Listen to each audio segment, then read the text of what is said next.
വീട്ടിലുണ്ടാക്കിയെടുക്കുന്ന വളരെ നല്ല ഒരു കാച്ചെണ്ണയുടെ റെസിപ്പിയാണ്.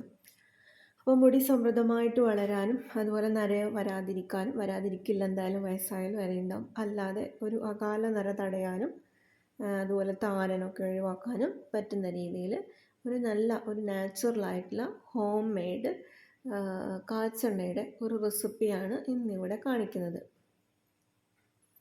അപ്പോൾ ഇത് ഇരുമ്പിൻ്റെ ചീനച്ചട്ടിയിലാണ് ഉണ്ടാക്കിയിരിക്കുന്നത്. ഇത് പനിക്കൂർക്കയില, കറ്റാർ വാഴേൻ്റെ ജെല്ല് എടുത്തിരിക്കുന്നതാണ് ഈ കാണുന്നത്.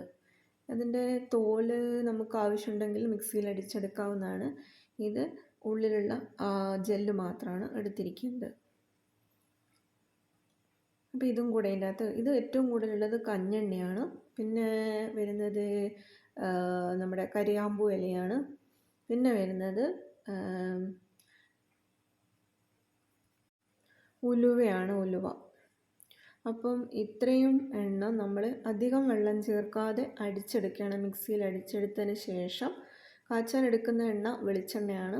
അപ്പോൾ ഈ വെളിച്ചെണ്ണയിലേക്ക് ചേർത്തിട്ട് അത് ഒരു പാകമാകുന്നവരെ, അതിൻ്റെ ഒരു പാകം എന്ന് പറയുന്നത് വെള്ളമൊക്കെ വറ്റി വെളിച്ചെണ്ണ മാത്രമായിട്ട് വരുന്ന ഒരു പരുവം.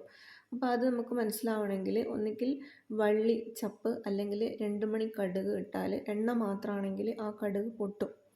അപ്പം നമുക്കിത് മനസ്സിലാക്കാൻ പറ്റുന്നത് ഇത് പാകത്തിന് ആയി എന്നുള്ളതാണ്.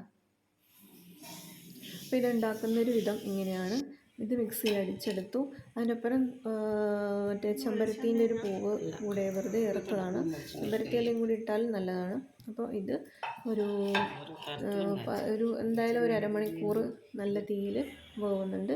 അതിന് ശേഷം ഇത് മനസ്സിലാവുന്നുണ്ടെങ്കിൽ ഇത് ഇങ്ങനെ കുമ്പള വന്നുകൊണ്ടിരിക്കും. അതുകൂടാണ്ട് നമ്മളൊരു കടുക് ഇട്ടാൽ എണ്ണ മാത്രമാണെങ്കിൽ അത് പൊട്ടും. അപ്പോൾ അതിൻ്റെ പാകമായി എന്ന് മനസ്സിലാക്കാം.